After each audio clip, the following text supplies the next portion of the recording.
La seule tournée en Nouvelle-Calédonie de novembre 2017 a coûté 816 744 €.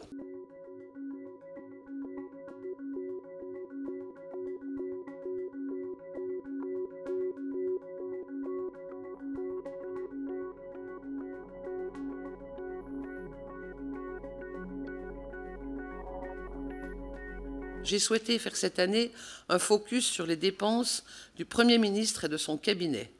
Alors que tous les ministres se voient imposer une réduction drastique de leur cabinet, les effectifs du cabinet du Premier ministre s'élèvent à 496 équivalents temps plein, 69 membres du cabinet, 427 personnes chargées des fonctions support.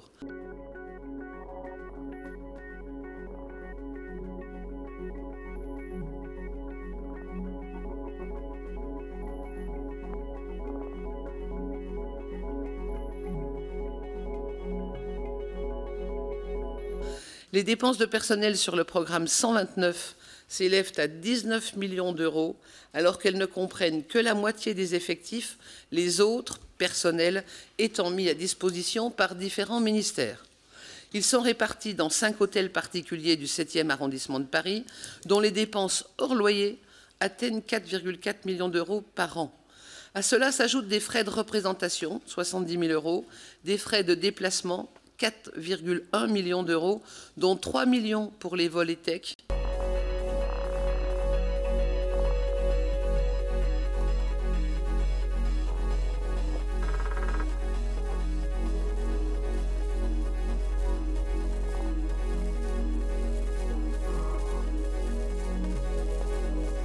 Et des dépenses d'intendance de 2,3 millions d'euros qui ne comprennent que les produits alimentaires, les prestations hôtelières et les vêtements.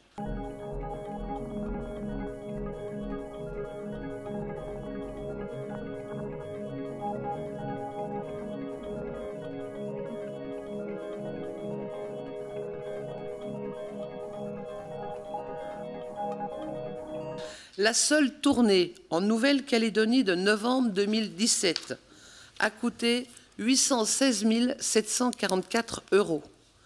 En outre, 4 personnes assurent la gestion de la résidence de villégiature de Soucy-la-Briche dans l'Essonne. Tout cela représente des sommes non négligeables dont on peut interroger le bien-fondé. Je déplore avant tout le manque de transparence sur ces dépenses, d'autant plus lorsqu'on compare avec les prévisions de dépenses du président de la République. C'est ce manque de transparence qui crée la suspicion et alimente les scandales hautement préjudiciables à la confiance entre les citoyens et la classe politique.